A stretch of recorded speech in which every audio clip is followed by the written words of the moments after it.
Hi, everybody, and welcome back to Murder at Bedtime with me, your host, Lyndon.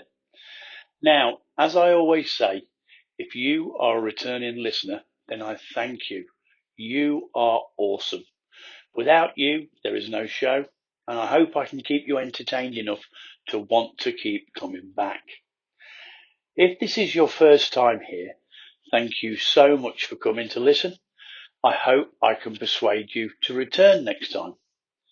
This is a 15-minute or so true murder bedtime story. Murder at bedtime will never change. There will never be waffle during the story, no adverts, no sponsors, just an uninterrupted bedtime story. The waffle is all at the end, so just switch me off then or carry on listening to my gobbledygook. And with that, let's get serious and crack on. Firstly, I would just like to add there is a part with severe animal cruelty in this episode, but I will tell you when we get to it, so you can just skip forward a bit if you wish. By June the 22nd, 1936, neighbours of 74-year-old Miss Ruth Clarkson had become increasingly worried as she hadn't been seen for 3 days. And more suspiciously, her dog, a fox terrier called Roy, had not been heard barking. She had reportedly last been seen walking into her house with Roy at 10 p.m. on the 19th of June at her home at 56 Clayton Street in Nelson, Lancashire. Now, she was a spinster and had lived at the address for 40 years with a friend called Mary Riley.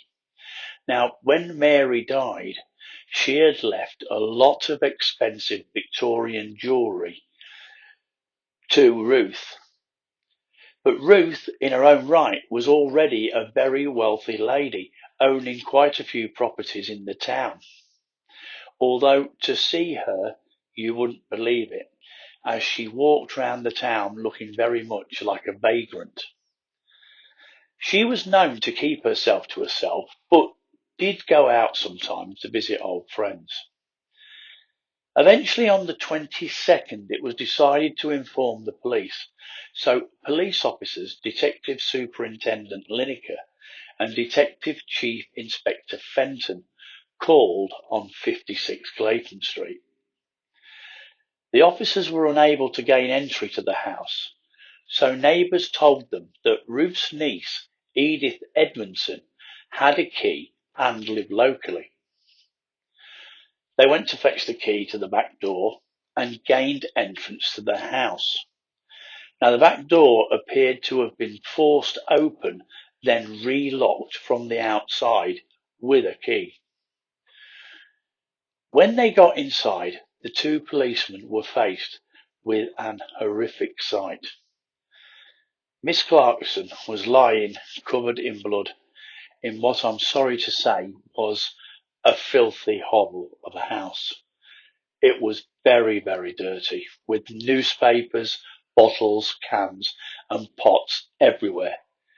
It was described as disgusting.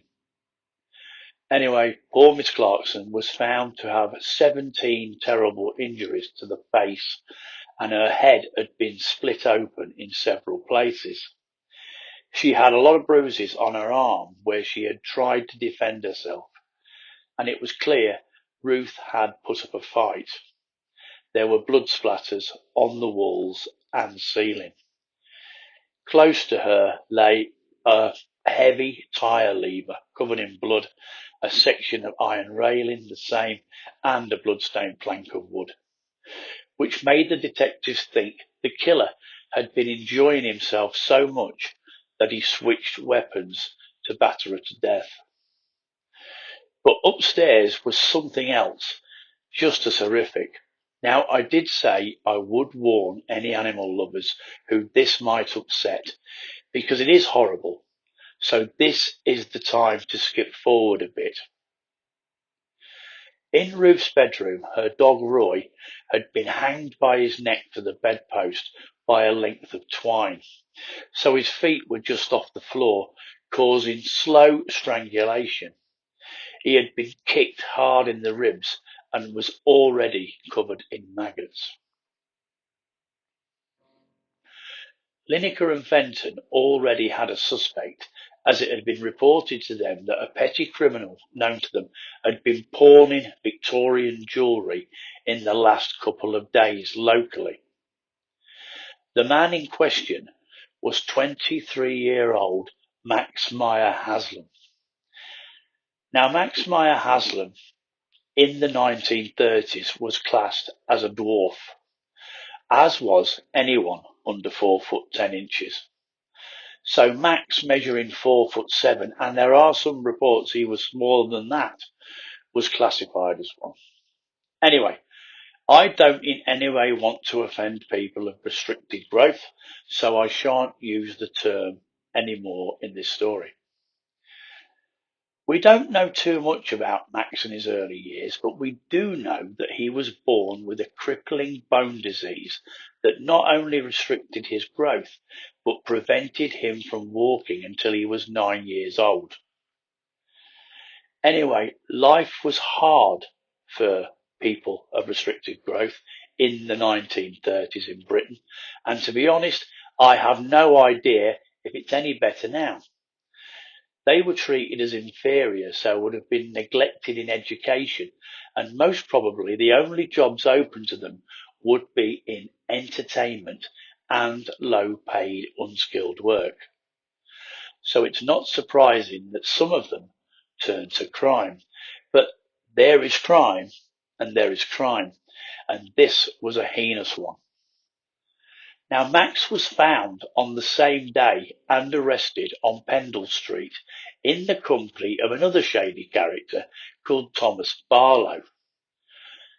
Max had only recently been let out of a penal institution called the Workhouse in Burnley on the 30th of May, where he had been in for a series of burglaries.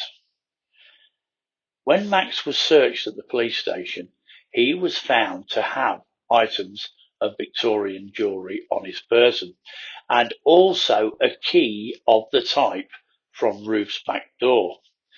Now, Max insisted it was from his father's house, but unfortunately for him, it didn't unlock his father's house, but it did unlock Ruth's back door.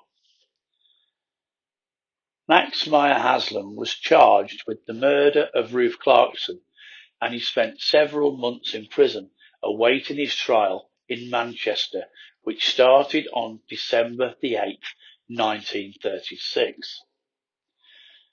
At the trial, his occupation was stated as a cotton spinner. Whether he ever did any of this is not confirmed. Haslam's plea was not guilty. He said he went to 56 Clayton Street to burgle Miss Clarkson and found her and the dog already dead. He then stayed in the property until 7:30 a.m. the next morning because he was afraid of being found with stolen property on him. Make sense to you? No, me neither. The jury was told that after being let out of the workhouse, Haslam made his way to Nelson, where he found lodgings at 69 Vernon Street. He appears to have gone there with a man called Davison, and living there already was Thomas Barlow. Anyway, these three started to spend a lot of time together. Indeed, both Barlow and Davison testified that they were with Haslam when he came across the length of iron railing and put it in his pocket. One day in the street, Barlow and Davison saw Miss Clarkson walk by, and Davison made a horrible remark about the way she looked. Barlow replied, "She has more money than you will ever have." Davison asked how he knew, and Barlow replied that he had lived near the lady at one time. Suddenly, Haslam's ears picked up, and he was very interested about where the lady lived, etc. At this time, Haslam was skint. He had had to borrow twopence for some cigarettes, and he took a pair of shoes to the pawn shop where he was given 4 shillings and threepence for them.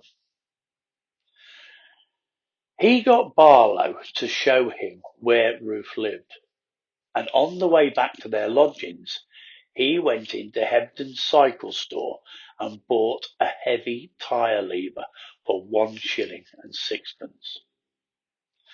The same night, he showed his 2 acquaintances the lever and asked them to feel the weight of it.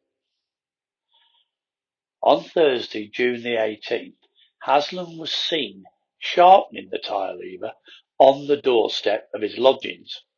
The police actually dug up the whole doorstep as evidence later on. June the 19th, Haslam went out in the evening and didn't return to his lodgings until 8 a.m. the next morning. He sat down for some breakfast with Davidson and Barlow and asked where he could sell some jewellery. He said, "I had to kill a dog to get this lot." Later that morning, Haslam started pawning Ruth's jewellery. All of a sudden, he could pay his rent. He could get his shoes out of hock, and he didn't hide that he was a man in the money. The following day, Haslam asked Barlow if he knew of a swamp in Coldwell where a horse supposedly fell in and was never found. Barlow said he did. Haslam then offered him £200, approximately £1,400 now, to help him get rid of a body there. And it was while they were having this discussion that the police spotted him and arrested him. Apart from all this evidence, there was also Haslam's palm print on a chair in Ruth's house. He had a possible dog bite on his finger, and blood and hair was found on one of his toe caps of his boots. The jury, of which 2 were women — I don't know why they made that a big thing that 2 were women, but there was — took only 1 hour to find Max Meyer Haslam guilty of the murder of Ruth Clarkson. When asked if he had anything to say, he replied, "I am not guilty." And when he was sentenced to death, he just said, "Thank you, my lord," and was then escorted down to his cell. Max Meyer Haslam was hanged at Strangeways Prison, Manchester, on February the 4th, 1937, by Tom, one of the famous Fairpoint executioner family, at 9:15 a.m. Being of restricted growth, Max had one of the longest drops ever for a hanging. The rope measured 8 feet 6.5 inches long. He was the only person of restricted growth hanged in the 20th century in the UK. Now, I hope you found that story interesting. And now it's the bit where I say night to whoever switches me off, and I continue with a bit of waffle. Firstly, thank you so much for listening or watching my podcast. If you find time to rate and review or push the subscribe button on my YouTube channel, that would be so kind. It really does make a difference. If you want to contact me or just catch up with the episodes, I really only use Instagram, where you can find my link tree in my bio. So please drop me a line at Murder at Bedtime with Lyndon. Now, here's the good stuff. First, I'd like to thank June of Murders, Mysteries and Meows for the great stickers that have arrived all the way from Nevada. Murders, Mysteries and Meows is a great podcast. It's presented by June and Chris, probably the most laid-back co-host I've ever heard. They do great US crime stories, and then at the end, they do facts about cats.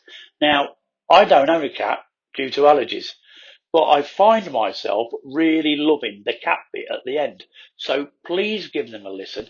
I think they are on all podcast platforms. They are definitely on Apple, because that's where I listen to them. Now I'd like to put a big shout out to Stolen From Me podcast and my good mate Lindsay, who is going into orbit with over 1,000 YouTube subscribers. Now, well done, Linz. She's worked so hard for that, and so very well done. Also, if you enjoyed the Mistress of Murder from Philadelphia, Debbie Hugh of the Right Shoe podcast, and myself collaborating on the Springfield 3, we are at it again. On the Right Shoe soon, with this time the story of the West Memphis 3. Now that will be out soon. And finally, totally the end, thanks Jonathan Seageff for the use of Cursed Lullaby as my intro. And with that, I wish you good night. If you've stayed up to listen to the waffle, thanks for sticking around. Sleep well, stay safe, avoid frogs and boxes. They are crazy. Night night.